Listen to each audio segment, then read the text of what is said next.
Yeah.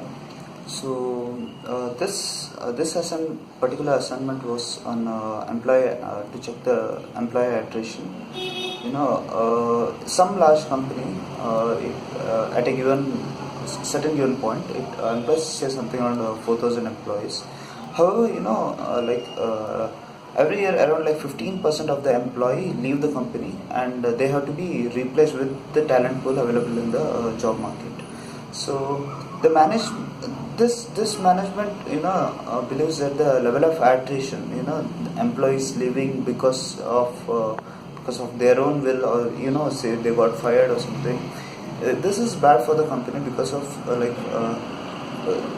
quite a few reasons. And one is like the employees, former employees, projects gets delayed because he has to, and which makes it difficult to meet deadlines,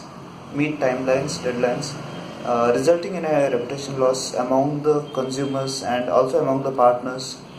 And one more thing is a seizable department has to be maintained for the purpose of recruiting new talent. And more often than not, the new employees have to be trained for the job, and or given time to acclimatize themselves to the new company that they are going to join.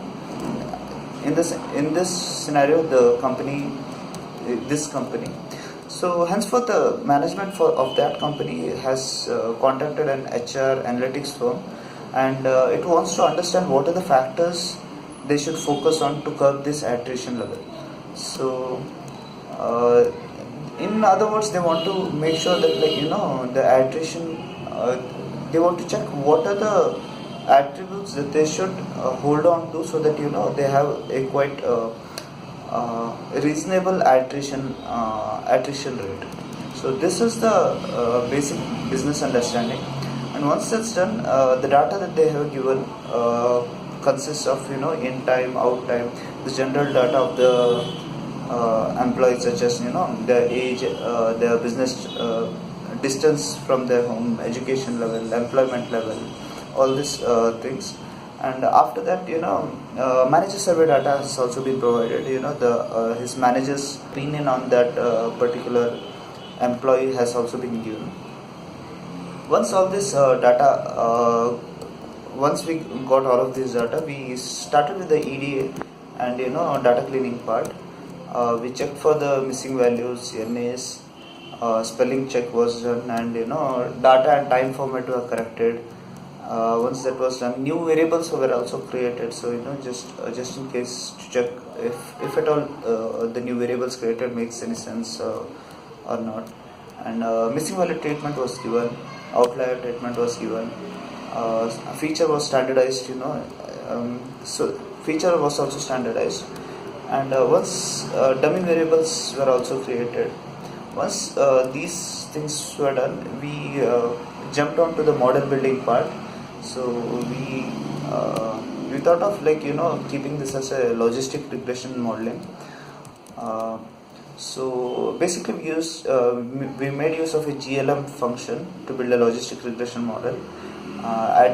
Keeping the attrition as a dependent variable. We used step ISC for the first time, for the first level, to remove insignificant categorical variables. Once that was done, we ran VIF function and look for the higher value of higher VIF and higher P values. Accordingly, in every iteration, we remove insignificant variables to build the final model. In the final model, there were quite a few iterations, say something around 30 iterations that we went through. And after that, I thought there were 16 significant variables that we found makes some business sense to focus on these variables to curb the attrition. Once that was done, we tried to predict the model, predict the attrition rate using the final build model on the type response. And the response on the prediction, we tried to keep 0.5 as the cutoff rate. If the predicted value was more than 0.5, we kept it as the employee attrition as yes, and if it was less than 0.5, the employee attrition was no. And for this, I built the confusion matrix and checked for the accuracy, which was giving out to be 0.85, which was quite fine. Sensitivity was 0.22, which was a point of concern, and again specificity was 0.98, which was not very surprising. But still, the sensitivity was a point of concern, and when attrition has to be seen, we needed something better sensitivity level. So we tried to check out for the optimal cutoff, and we found the optimal cutoff to be something around 0.11, that's 0.17. That's like say the level if the optimal probability cutoff is 17%. So on that, again we built the confusion matrix, and I saw that the accuracy, sensitivity,